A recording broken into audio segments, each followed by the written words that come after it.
Shalom, I'm Joe, and today I'll be reading from Numbers, chapters 11 through 13 from the Tree of Life version.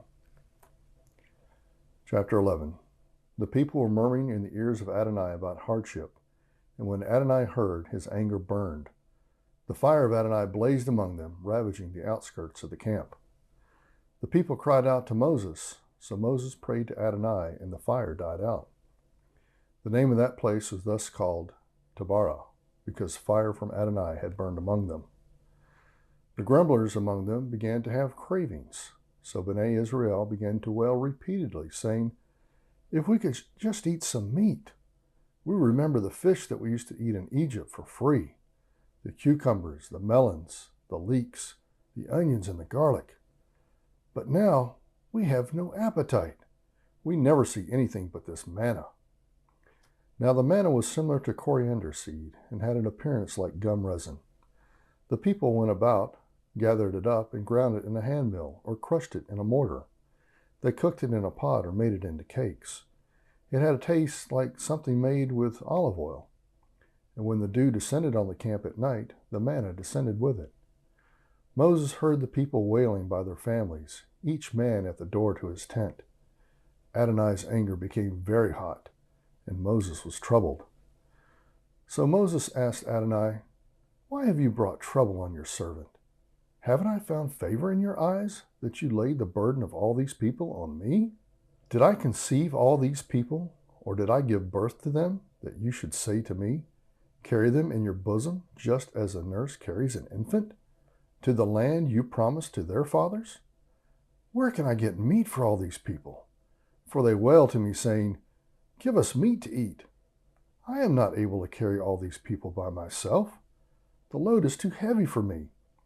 If this is how you are treating me, kill me now, if I have found favor in your eyes. Kill me, please. Don't let me see my own misery." Adonai said to Moses, "Bring me 70 of the elders of Israel whom you know to be elders of the people and their leaders. Take them to the tent of meeting so they may stand with you there. Then I will come down and speak with you there, and I will take some of the Ruach that is on you and will place it on them. They will carry with you the burden of the people, so you will not be carrying it alone. Now to the people say, 'Sanctify yourselves for tomorrow, because you will eat meat.' For you wailed in Adonai's ears, saying, 'If only we could eat meat. It was better for us in Egypt.' Now Adonai will give you meat, and you will eat. You will eat not for 1 day, or 2 days, or 5 days, or 10 days, or 20 days, but for an entire month, until it is coming out of your nostrils and it becomes loathsome to you. For you rejected Adonai who is among you, and you wailed to his face, saying, 'Why did we ever leave Egypt?' Moses then said, 600,000 foot soldiers, the people I am in the middle of, yet you say I am going to give them meat to eat for an entire month? If flocks and herds were slaughtered, would they have enough? Or if all the fish in the sea were caught, would they have enough?" Adonai said to Moses, "Is Adonai's arm too short? Now you will see whether my word will come true for you or not." So Moses went out and told the people Adonai's words. He gathered 70 of the elders of the people and had them stand around the tent. Adonai descended in the cloud and spoke with him. He took some of the Ruach that was on him and placed it on each of the 70 elders. It so happened that when the Ruach first rested on them, they prophesied, but never again. 2 men, however, had remained in the camp. The name of one was Eldad, and the name of the other was Medad. The Ruach rested on them. They were among those listed, but they had not gone out to the tent. So they prophesied in the camp. A young man ran and told Moses and said, "Eldad and Medad are prophesying in the camp." Joshua, son of Nun, the assistant of Moses, since his youth, cried out and said, "Moses, my Lord, stop them." But Moses said to him, "Are you jealous on my behalf? If only Adonai would make all the people prophets. If only Adonai would put the Spirit on all of them. Then Moses and the elders of Israel returned to the camp. Now a wind went out from Adonai and drove quails from the sea. He brought them into the camp to about a day's journey in any direction, about 2 cubits above the ground, all around the camp. The people went out all that day, all that night, and all the following day, and collected quail. No one gathered less than 10 omers. They spread them out all around the camp, yet while the meat was between their teeth, before it was swallowed, Adonai's anger burned against the people. So Adonai struck the people with a severe plague. For that reason, the name of that place was called Kibroth Hattaavah, because they buried the people who were craving. From Kibroth Hattaavah, the people journeyed to Hazeroth and stayed in Hazeroth. Then Miriam and Aaron spoke against Moses on account of the Cushite woman he married, because he had married a Cushite woman. They asked, "Has Adonai spoken only through Moses? Hasn't he also spoken through us?" Adonai heard it. Now the man Moses was very humble, more so than anyone on the face of the earth. Immediately Adonai said to Moses, Aaron, and Miriam, "The 3 of you come out to the tent of meeting." So the 3 came out. Adonai descended in a column of cloud, stood at the entrance of the tent of meeting, and called to Aaron and Miriam. The 2 of them stepped forward. "Hear now my words," he said. "When there is a prophet of Adonai, I reveal myself in a vision. I speak to him in a dream.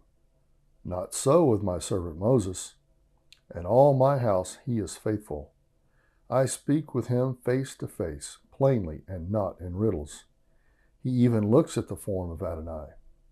Why then were you not afraid to speak against my servant Moses?" Adonai's anger burned against them, and he left them. When the cloud lifted up from above the tent, behold, Miriam had zarat, like snow. As Aaron turned toward her, behold, she had zarat. He said to Moses, "Please, my Lord, don't hold against us the sin we have committed so foolishly.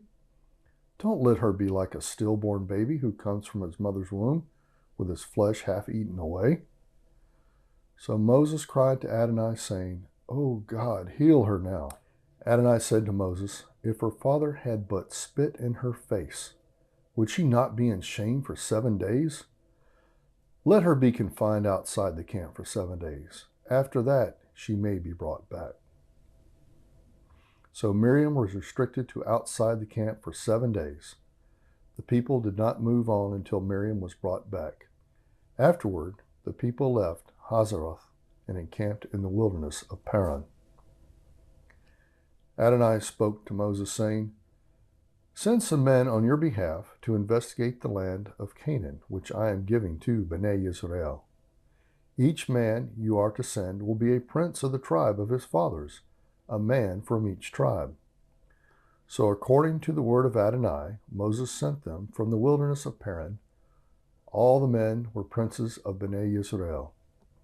These are their names from the tribe of Reuben: Shammua, son of Zakur; from the tribe of Simeon, Shaphat, son of Hori; from the tribe of Judah, Caleb, son of Jephunneh; from the tribe of Issachar, Igal, son of Joseph; from the tribe of Ephraim, Hoshea, son of Nun; from the tribe of Benjamin, Palti, son of Raphu; from the tribe of Zebulun, Gaddiel, son of Zodi; from the tribe of Manasseh, part of the tribe of Joseph, Gadi, son of Susi; from the tribe of Dan, Amiel, son of Gamali; from the tribe of Asher, Sethur, son of Michael; from the tribe of Naphtali, Nabi, son of Vosi; from the tribe of Gad, Gaal, son of Machi. These are the names of the men Moses sent to investigate the land. Now he gave Hoshea, son of Nun, the name Joshua. As he sent them to explore the land of Canaan, he said to them, "Go up there through the Negev, then go up into the hill country. See what the land is like and the people living there, whether they might be strong or weak, few or many.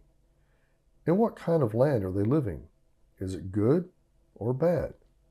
Also, what about the cities in which they are living? Are they unwalled or do they have fortifications? How is the soil? Fertile or poor? Are there trees on it or not? Do your best to bring back some of the fruit of the land. It was the season for the first ripe grapes. So they went up and explored the land from the wilderness of Zin as far as Rehob, the entrance of Hamath. They continued on up through the Negev and came to Hebron. There lived Ahiman, Sheshai, and Talmi, descendants of Anak. Hebron was built 7 years before Zoan in Egypt. When they reached as far as the valley of Eshcol, they cut a single branch with a cluster of grapes. It was carried on a pole between two of them. They also cut some pomegranates and some figs. That place was called the Valley of Eshcol because of the cluster cut by Bnei Israel. They returned from investigating the land after 40 days. They traveled and returned to Moses, Aaron, and the entire community of Bnei Israel at Kadesh in the wilderness of Paran. They gave their report to them and the entire assembly. They showed the land's fruit. They gave their account to him and said, "We went into the land where you sent us. Indeed, it is flowing with milk and honey. This is some of its fruit. Except the people living in the land are powerful, and the cities are fortified and very large. We even saw the sons of Anak there. Amalek is living in the land of the Negev. The Hittites, Jebusites, and Amorites are living in the mountains, and the Canaanites are living near the sea and along the bank of the Jordan." Then Caleb quieted the people before Moses and said, "We should definitely go up and capture the land, for we can certainly do it." But the men who had gone up with him said, "We cannot attack these people because they are stronger than we." They spread among Bnei Israel a bad report about the land they had explored, saying, "The land through which we passed to explore devours its residents. All the people we saw there are men of great size. We also saw there the Nephilim. The sons of Anak are from the Nephilim. We seem like grasshoppers in our eyes as well as theirs."